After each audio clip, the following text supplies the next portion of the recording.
Hello everybody, this is Ghost Hunter 385. I am back with more Kirby, more commentary, and another topic for everybody.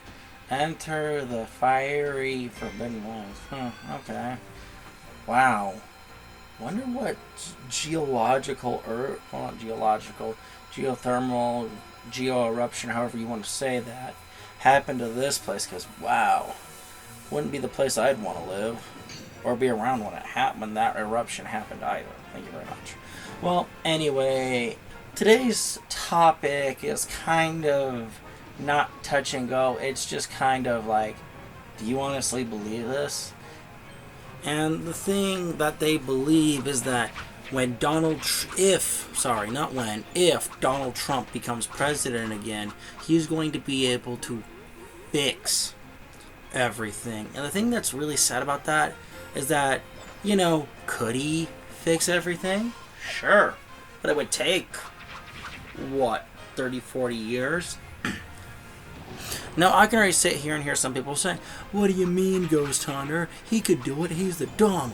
And it's like, yeah, a president can do a lot of things with the executive branch. And he has some what's the best way to say this? Some influence and can mess around with the other branches? Yeah, he can. But can he, I don't know, actually, how do I phrase this nicely? How can he exert any control over the other branches in a way that will actually make them heel to him, without them pulling on their levers to keep him in control? The real answer to that question is he cannot. Because what does Congress do if they don't like something a president does? They pull the funding because the president isn't in control of the purse strings. Or Congress will do everything in their power to veto and everything else under the sun to basically make so that whatever president's agenda is going forward, they can't do it. I mean, Republicans did it to Obama, and Democrats did it to Bush when he got elected. I'm not talking about Bush Sr. here, I'm talking about George W. Bush. Thank you very much. They did that to George W. Bush, and when Donald Trump was elected, Democrats did it to him. Straight up, straightforward. So, for Donald Trump to do, anything to deal with, to quote-unquote fix everything, he would actually need to have overreaching power as president to actually fix everything. Just to do that. Because the courts can side against him. Oh, well, you're the president, but you can't do this, Mr. President. It's sad, but it's the truth. Donald Trump can try and fix things on the executive sides of things. Absolutely, he could do that. But, as he found out when he was president, there were people even in the executive branch of government that stood against him.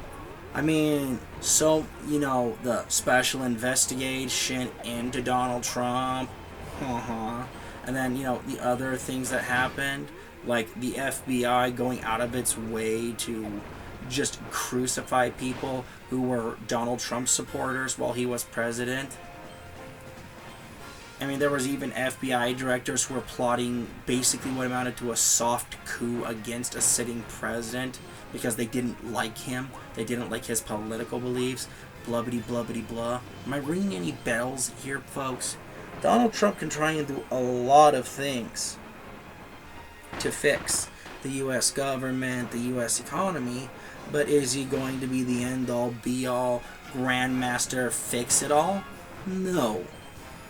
It'd be nice if he could do that, but that goes against the very nature of the foundation of the Republic of the United States of America.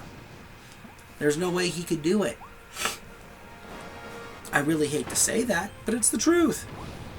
Now, on the flip side of that, what could he do? Well, he could advocate for policies to make change in a lot of cases. What change could he make? Oh, I don't know. How about term limits for both? Well, not. Excuse me. Term limits for Congress for both senators and everybody else. Yeah, if he were to advocate for that legislation and do that, yeah, that would be a lot better. That would actually work. That's something he could do. Now, will it get passed? Now, I can always sit here some people saying, why do we need term limits on Congress? Well, I could sit here and rant about the old guard, and the new guard is basically the old guard. They're just covering their tracks better. No, let's go with a real-life example. Does anyone remember Senator Robert Byrd? I think he was from Kentucky. He died a sitting congressperson. Does anyone here know that Senator Robert Byrd is a former dragon of the Ku Klux Klan? Anyone? Yeah, he was a former dragon of the Ku Klux Klan, and guess what? He renounced his Klan membership when it became unpopular to be part of the Klan, more or less. So from there, then what else did he do? Oh, that's right. He also mentored a young Hillary Clinton, who also was, a big fan of Margaret Sanger, the woman who founded Planned Parenthood, basically. Now, is that to say that, he's all bad? No, we can't honestly sit there and say that. But, what good comes from racism, especially in this current climate with how everything is? Not really a good look for this senator. Now, that's, really big reason why we need term limits, because you had a former Klan dragon who he gave up the membership card to the Klan, but did he give up to the ideology? Sure. Publicly? Privately? We don't know. But, that's why we need term limits. And then from there, we would actually have to purge basically the executive, judicial, and legislative branches of government.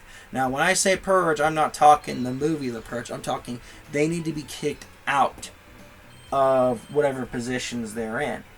Why do I say they need to be kicked out of the positions they're in? Is because a majority of them are not looking out for the American people. A majority of them are looking out for themselves.